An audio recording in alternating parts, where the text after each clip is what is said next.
Joining me are Brian Bochner. He's the Senior Manager of Performance and Growth Marketing at Feather. Michael Melia, he is the Media Director at Dashlane. And Dan Williams, who is the Chief Revenue Officer at 3 Day Blinds. Welcome, guys. Really appreciate you being here. Thanks for having us. Hi. Yeah, no, so I guess just quickly, where are you all coming from, just so everyone knows? Brian first. Oh, yeah, I'm actually in our office today. We've opened up on a very limited basis to just a few employees at a time. So we're all kind of rotating in and getting our licks in at the office and having access to a printer for the first time in a very long time. Okay, good. Some advancement there. How about Michael? Well, despite the giant map of China behind me, I'm actually in New Canaan, Connecticut for a couple of weeks, getting outside of the city. Okay, there's actually a great dog park over that way that I used to go to, so Oh, cool. I've been there. And also Dan. I'm in Orange County, California. Okay. And I'm in my home office, not our office. Well, actually, that is where I normally am living. I just kind of got stuck here in New York in the pandemic, but I'll be heading back that way shortly, so we'll be neighbors.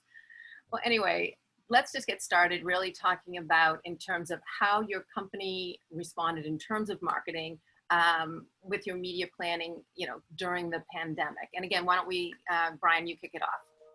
Yeah, so we were, in the furniture space, especially in the rental space, like we are, we really start seeing our busy season May through September right now.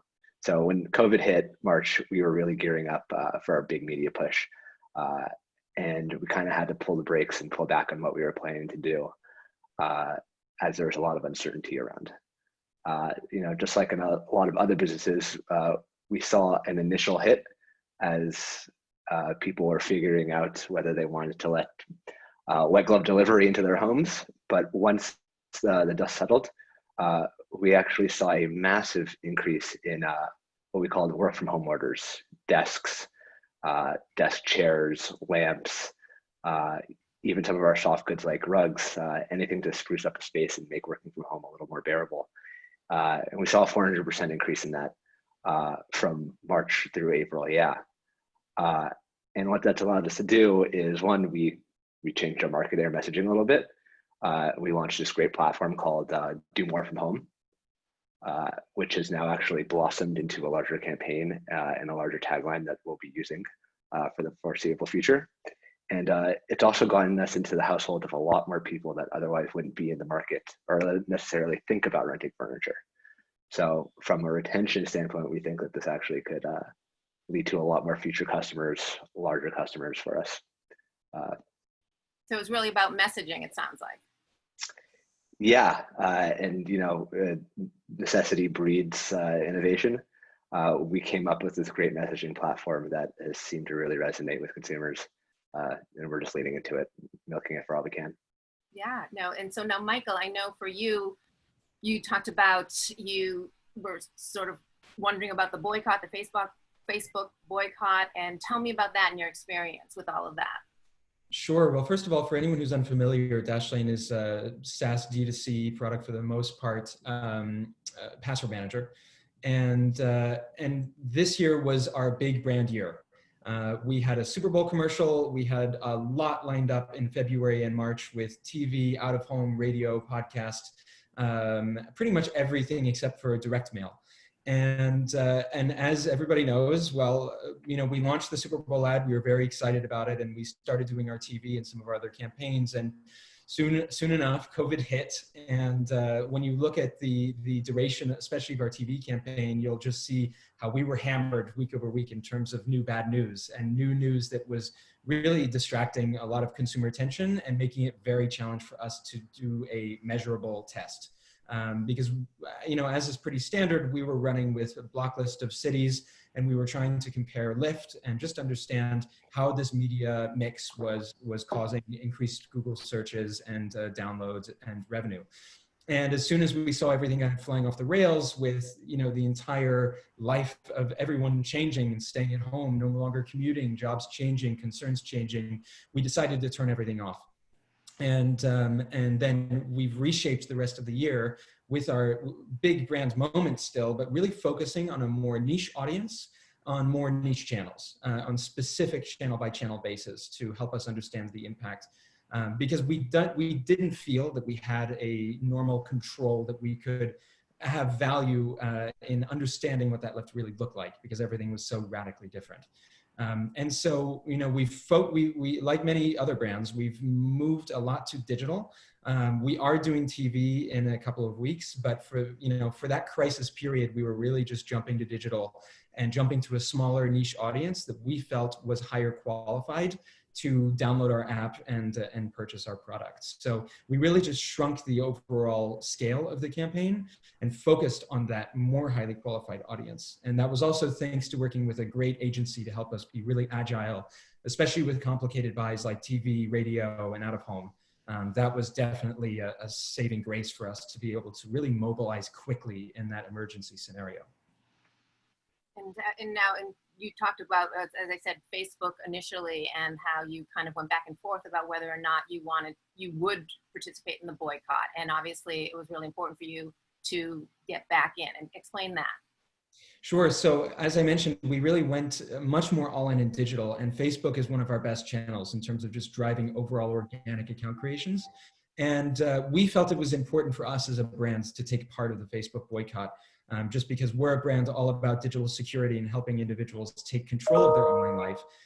But after 1 month of being off of Facebook, we saw the measured impact of not being able to advertise on the platform. And so, we communicated it publicly on our blog and through a couple of other outlets that as much as we stand behind that, we're only handicapping ourselves by not allowing ourselves to run on Facebook. And it's just sort of the ruthless nature of the digital world we live in, where we're forced to participate, because that's how businesses grow. Right. And now, Dan, getting to you, I mean, obviously for you, there's even more challenge, because you're about going into people's houses during a time when everyone was just social distancing and hunkering down at home. So tell me how that impacted you guys initially.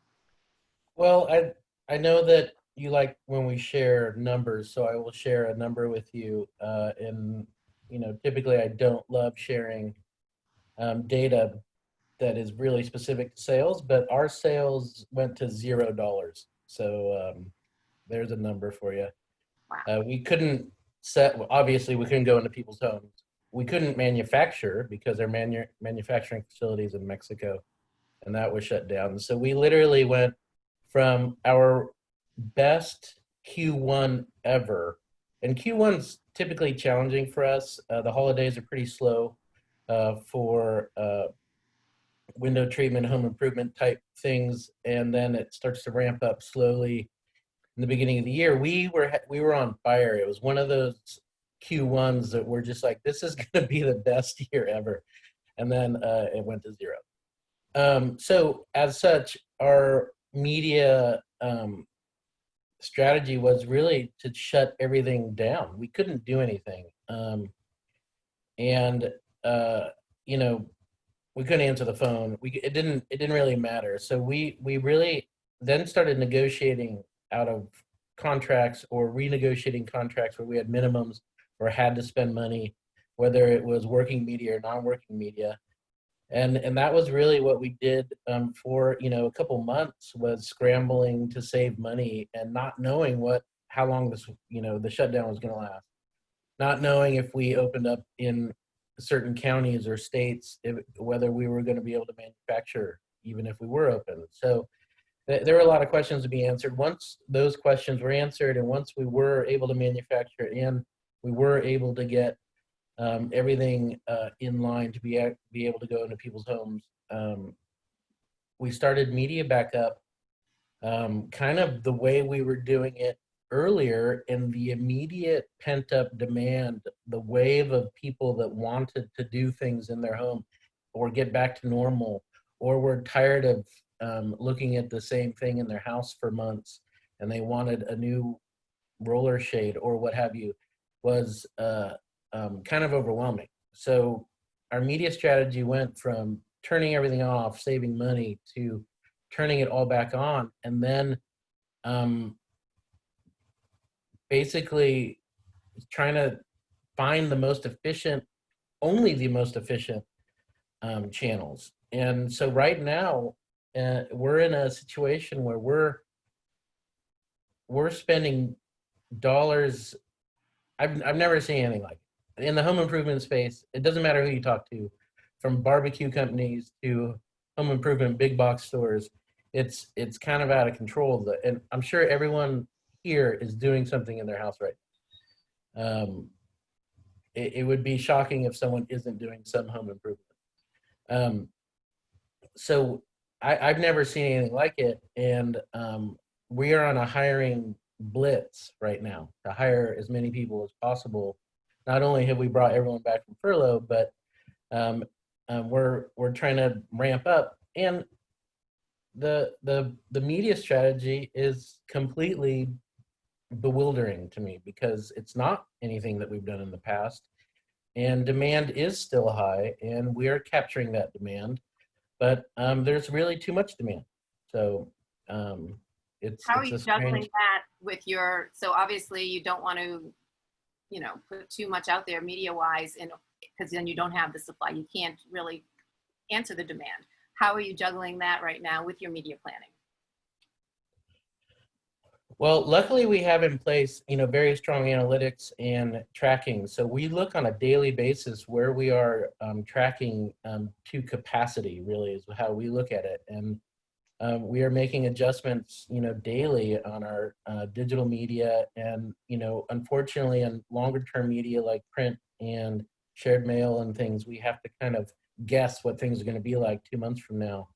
But it's really a daily adjustment of, you know, walking this balancing act of capacity and spend. Now, going back to you, Brian, we're moving forward now. We're hopefully trying to, hopefully, keep our fingers crossed, go into what we're calling a new normal. What are you learning? What have you learned as you've been moving forward, and from, you know, the audience that you've been getting now? How is the best way for you to continue what you're doing now, and then as we look into, you know, the fall and even into 2021? It's a great question. You know, obviously we've had to adjust our media plans and go heavily into digital like everyone else is. I think the big thing for us though is really on our digital product side. We were planning this year to do some retail activations and pop-ups to get people actually comfortable with their furniture. That's not going to happen for obvious reasons. So what we are planning to look into and lean more heavily into is some kind of 3D or augmented reality version of our product offering. And how can we get people to interact with our products digitally, if not physically, or in lieu of being able to go into it physically. So we are planning to launch just more higher touch digital activations that will also extend into our media planning. How do we do 3D ads? How do we get people to actually adopt this user behavior and interact with us in a higher touch way? Now, what about your data partnerships and just getting data right now? There's obviously a challenge there. What are you doing for that in terms of just being able to figure out how to move that forward? Yeah, so there's two things we're doing in that space. One, we've really doubled down on a partnership with USPS and their partner MyMove to be able to get in the change of address forms. So being able to offer somebody who is actually moving apartments and changing their address a discount offer for furniture in exchange for their address and their email. So we can not just follow up with them digitally, but also follow up with them with direct mail and really increase that frequency and get them to engage with us. The other end, we are really took a deeper look into our current partnerships and have started onboarding about 4 or 5 new partners a month in the real estate space, whether that be co-living, co-working, whatever have you, and striking up performance partnerships, which is now in the last few months starting to creep up, making about 15 to 20% of our order volume. So, you know, the necessity of not being able to spend money has actually made us be smarter and go out and seek more active partnerships from both data and also rev share model. And getting these partners, though, obviously that's not all first party data. How do you vet them? How do you know that this is data that you can trust? That's a great question. Most of it, a lot of it actually is first party data. You know, they have their audience and they have their customer base, and they are allowing us to tap into that for a fee. Right. Now, Michael, I know for you, as you said, you initially, this was going to be your big year to, you know, just get your brand out there and TV, and you had to sort of put that on hold. Is that still going to be the case as you start to move forward? Yes, but on a smaller scale. So as I mentioned, we did shrink the scope of our overall audience and campaign. And there are a couple of different things that are happening. Our digital direct response buy is largely unchanged month over month. And that's also thanks to the fact that our subscriptions are largely unchanged. Actually, usage is slightly up now that people are working from home and they need more access to passwords remotely. So our digital direct response acquisition is as usual, but the brand campaign that we're breaking it up into two main components. One is focusing on breach responses. So, you know, we all read in the news when there's a new company, a new bank, a new insurance company who's just been breached, and 3 million, 5 million, 10 million new passwords and usernames are somewhere out on the dark web. And what we've been doing is buying through GDN and through other native placements, ads right in this content, right? So ads in this content also with lookalike audiences of people that consume that style of content to really get in front of them at the right moment. And we've seen a massive improvement in terms of our brand response when we do that. Our brand social campaigns, just to give you an idea, have a reactivity window of about 24 hours in terms of when someone might visit our website or create an account. But when we do this through breach response, it's actually 72 hours. We're being higher impact. We're being more close to what people are reading about and concerned about. And we're finding that that's a really great strategy for us to kind of open up and still find efficiency in our brand efforts. The second component is addressable TV. So we're actually launching an addressable campaign on Monday, and we'll be using that to, instead of doing linear or a bigger, wider buy, we're really targeting in only 1 million households of our tech diligent audience. And we're laser targeting them for 4 weeks and really heaving up to see what kind of impacts that'll have on our Google branded search.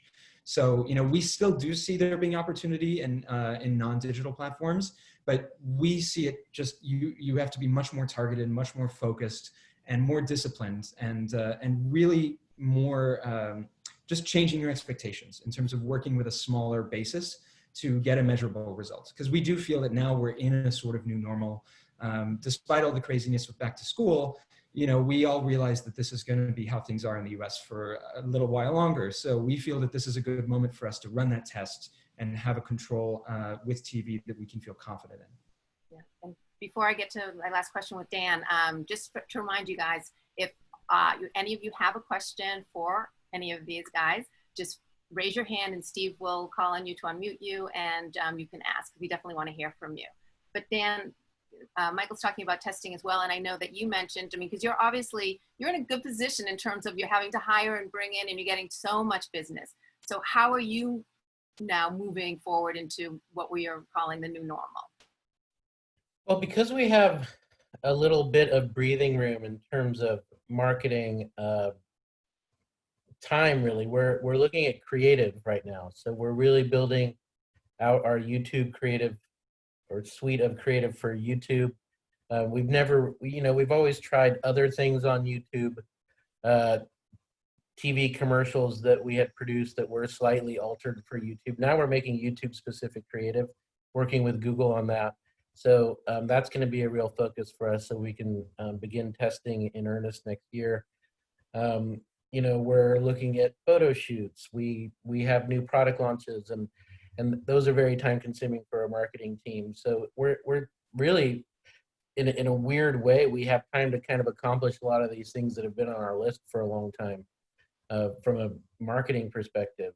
From a media perspective, you know, I think we're just really trying to be hypersensitive to any changes at all. And this includes fires and hurricanes, you know, geographically, things that affect, you know, things geographically, and including, you know, making sure that our messaging and content is appropriate for those areas, whatever might be happening. So it's an interesting time, and I think that, you know, being able to focus on these things we probably should have focused on before, but we have the opportunity now to do it and do it in the right way.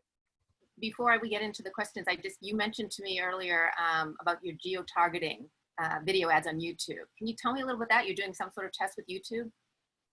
Well, YouTube has always suggested that they can compete with television in terms of response and you know, audience delivery. So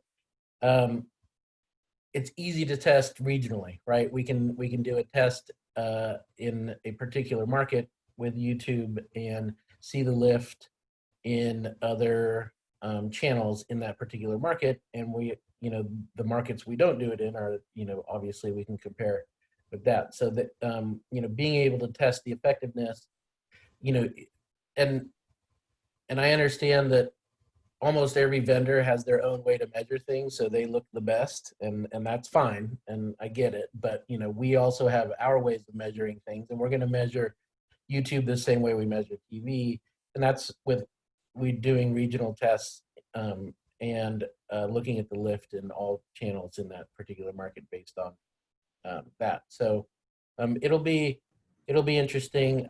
I expect it to be successful and you know, show some lift. The bottom line is television, typically speaking, is fairly inexpensive for the amount of eyeballs we reach. Linear TV, that is. Don't get me started on an OTT. If you want to have a discussion about that, you can send me a message. But yeah, I think you know, we'll have some very good data in the next few months on that, and excited to roll out some sort of YouTube campaign next year in earnest. Sounds good. Well, Steve, I want to definitely give people opportunity to Yes. ask you questions. Yeah, we have a question for Michael about, since you mentioned addressable and you're testing addressable, how are you segmenting and targeting that? Great question. So actually, we worked with Merkle and with a tool called M1, if anyone's familiar with it, to help us build a very specific one-to-one audience, because we have a very clear, we have several very clear customer segments. One of them is tech diligence, and these are not tech pros, but these are people who are still very interested and concerned in tech in general, but not first wave adopters. And with them and with Merkle, we were able to build and refine this very, very tight audience for about 20 million people in the US, exactly for how we felt good about targeting. And then we pushed that simply to our addressable partner, who is Xandr. And the match rate was about 10%, but it made sense for our budget to continue pursuing that. And we're actually, to measure that, we're doing a closed loop study through Merkle and through M1. So they've been great partners through all of this to understand not just in general what is the lift, but on a one-to-one basis compared to a holdout group. How did people overall respond by DMA to our TV ad? And Ashley, let's have Ashley come in. I know you have a question. I'm back. Yeah, so with all these changes, the ups and downs, do you feel like you guys are more nimble now than you ever have been to react to everything that's going on in the current situation? Is that to anyone specific? On the panel. Yep. I'm happy to jump in real quick. I think we are. I think we were all already fairly nimble. We built a nimble business because we have capacity constraints and always have had that regionally. So we've been, you know, it's one of those things where we may need more business in San Diego, but not as much in Los Angeles. So we've always been nimble, but this for sure has kind of challenged us to move even quicker and be able to monitor things and change. Yeah, for sure. I see, Michael, you shaking your head. Yes. Yeah, just to chime in very quickly, it was an interesting moment because it was the first moment where we dove headfirst into the least nimble media channels like TV and out of home and radio. And so it was a great experiment to see how quickly we could work with our agency partners to renegotiate deals, to push back and just change the media buy overall. And it was a great trial by fire experience, but with some very challenging channels that definitely take a great agency partner to help negotiate and make things work. Brian, you must agree with that, having to, I mean, Subway was your, big buy usually, and then you had to go away from that. So that must have been the same kind of experience. So, I mean, we're a Series B startup, so nimble is kind of our DNA. And if we're not nimble, we don't exist. But it was really a very interesting exercise of not just getting the marketing team, but operations and our account management team all on the same page to try to really work with and service these work from home orders, and to really put that at the forefront, not just of our advertising, but of our website and everywhere else. Well, I don't need to hear it from you, Steve. I know we're running over. So. No, but thanks to everybody for their questions, and thank you, panel, and thank you, Lisa.